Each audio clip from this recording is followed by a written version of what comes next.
Assalamualaikum warahmatullahi wabarakatuh. Kembali lagi dengan saya Wita Rospianti Dewi, tutor materi eh, mata pelajaran geografi di PKBM Bina Pandu Mandiri. Nah, sekarang kita akan membahas tentang modul 6 kelas 11, yaitu tentang persebaran flora dan fauna di Indonesia atau berdasarkan kondisi lingkungannya.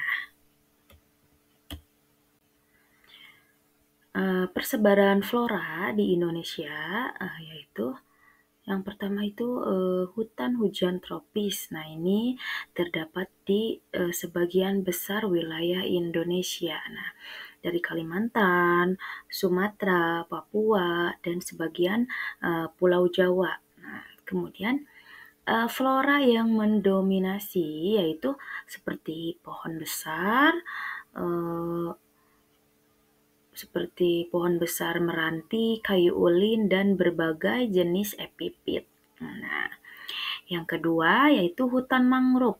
Nah, di Indonesia juga banyak ditemukan di pesisir-pesisir pantai di Sumatera, Kalimantan, Jawa, Sulawesi, dan Papua. Nah, flora yang hidup di sini mampu bertahan dalam kondisi air asin. Nah, yang ketiga yaitu savana. Savana ini terdapat di beberapa pulau di Indonesia bagian timur, seperti Nusa Tenggara Timur, Nusa Tenggara Barat, Papua. Nah, dengan vegetasi seperti rumput dan semak belukar. Nah, persebaran flora yang keempat yaitu hutan pegunungan. Nah, menyusun sebagian besar dari Pulau Jawa, Bali, dan Sulawesi dengan flora yang beradaptasi dengan ketinggian seperti pohon pinus dan tumbuhan tropis lainnya. Ya, biasanya ini adalah pohon-pohon yang ada di pegunungan. Nah, yang keempat yaitu tundra. Nah, ini hanya terdapat di puncak gunung tinggi di Papua. Nah, dengan vegetasi terbatas seperti lumut dan semak-semak. Kemudian persebaran faunanya, selain flora juga ada fauna, yaitu fauna itu seperti hewan-hewan. Nah, yang ada di Indonesia itu yang pertama yaitu orang utan. Nah, orangutan ini biasanya hidup di hutan hujan Kalimantan dan Sumatera. Nah, biasanya ukurannya itu lebih besar kalau orangutan ya. Kemudian yang kedua itu harimau Sumatera. Nah, ini adalah endemik di Pulau Sumatera. Kemudian yang ketiga yaitu komodo. Nah, komodo itu hidup di Pulau Komodo yang Flores dan beberapa pulau kecil sekitarnya. Nah, yang keempat yaitu burung cendrawasih. Nah, burung ini burung endemik di Papua. Nah, kemudian ada badak Jawa. Nah, yang ini terdapat di beberapa kawasan yang ada di hutan Jawa. Kemudian, apa sih faktor yang mempengaruhi persebaran flora dan fauna ini? Nah, yang pertama yaitu ketersediaan habitat. Nah, ini seperti kondisi geografis dan iklim di daerah tersebut yang sangat berpengaruh terhadap jenis flora dan fauna yang terdapat di suatu wilayah.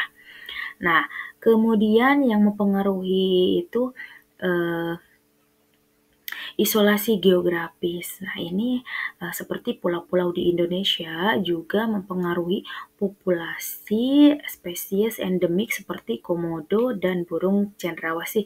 Seperti komodo kan hanya ada di Pulau Komodo, kemudian sekitaran Flores, kemudian burung cendrawasih berada di Papua. Nah, selain itu pengaruh manusia. Nah, yang ini seperti perburuan ilegal dan perubahan iklim merupakan ini ancaman yang serius bagi keberlangsungan flora dan fauna di Indonesia. Itu adalah hal yang mempengaruhi persebarannya. Selanjutnya, uh, apa sih gambaran umum tentang persebaran flora dan fauna berdasarkan kondisi lingkungannya? Nah, yang pertama itu hutan hujan tropis. Nah, ini di hutan hujan tropis, flora yang ditemukan di daerah tersebut yaitu di daerah tropis basah dengan curah hujan yang sangat tinggi sepanjang tahun. Contohnya termasuk spesies seperti kayu meranti, mahoni, dan berbagai jenis epipit. Nah, kemudian di hujan tropis itu selain flora ada fauna. Nah, seperti harimau, orangutan, dan berbagai spesies burung yang berwarna-warni. Nah, wilayah terkenal ini wilayah terkenal maksudnya dari fauna hutan hujan tropis ini yaitu hutan Amazon di Amerika Selatan, kemudian Kongo di Afrika, dan hutan hujan di Asia Tenggara. Kemudian persebaran di yang kedua yaitu di padang rumput atau savana. Nah, ini floranya di daerah tropis dan subtropis. Nah, yang memiliki musim hujan dan musim kering. Nah, contohnya seperti rumput tinggi, akasia. Nah, itu. Kemudian fauna. Nah, fauna ditemukannya mamalia besar seperti singa, zebra, gajah, serta burung pemangsa seperti elang. Contohnya yang termasuk savana yaitu di Afrika, savana Afrika dan daratan tinggi di Amerika Selatan. Nah, selain itu yaitu yang ketiga adalah padang gurun. Nah, kalau padang gurun floranya yaitu yang tumbuh di gurun itu seperti tumbuhan yang mampu bertahan hidup dengan sedikit air seperti kaktus, pohon Joshua, dan semak padang gurun.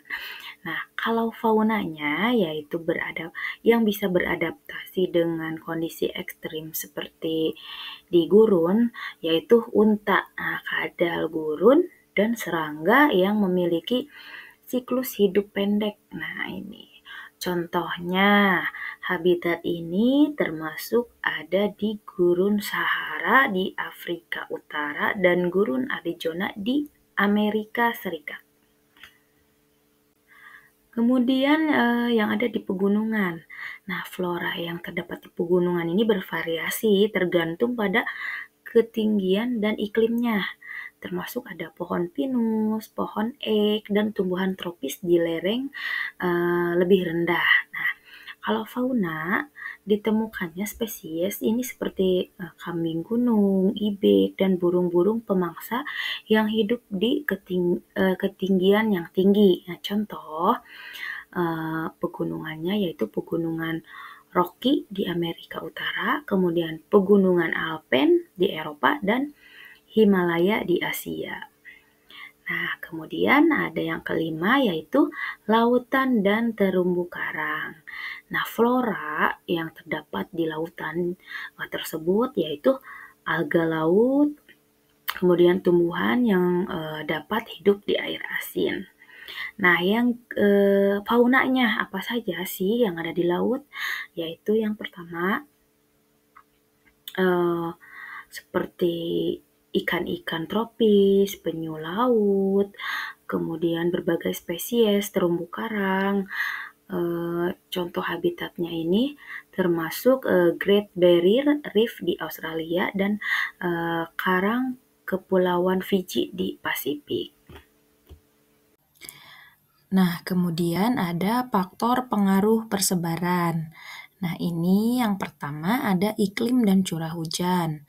Nah, iklim dan curah hujan ini menentukan tipe vegetasi dan kemampuan flora dan fauna untuk bertahan hidup. Kemudian yang kedua ada ketinggian dan topografi. Nah, ini mempengaruhi kondisi habitat di pegunungan. Nah, yang ketiga ada suhu dan salinitas. Nah, ini berpengaruh pada jenis fauna yang dapat hidup di lautan dan terumbu karang. Nah, yang keempat ada interaksi manusia. Nah, kalau ini yaitu perubahan lingkungan oleh aktivitas manusia seperti deforestasi, perburuan liar, dan perubahan iklim yang mempengaruhi persebaran flora dan fauna di seluruh dunia. Jadi, kesimpulan dari materi ini adalah dengan pemahaman yang mendalam tentang hubungan antara flora, fauna, dan kondisi lingkungan mereka, penting untuk melindungi dan melestarikan beragam ekosistem di seluruh dunia agar keanekaragaman hayati dapat terjaga untuk generasi seterusnya. Nah, kemudian setelah kalian mempelajari materi ini, jangan lupa untuk dikerjakan penilaiannya yang ada di strip 3 di atas. Nah, diklik penilaiannya, kemudian dikerjakan soalnya untuk menambah nilai di materi ini dan nantinya akan disatukan dengan nilai rapot. Nah, sekian materi hari ini, mudah-mudahan dapat dipahami semuanya. Saya tutup dengan ucapan wassalamualaikum warahmatullahi wabarakatuh.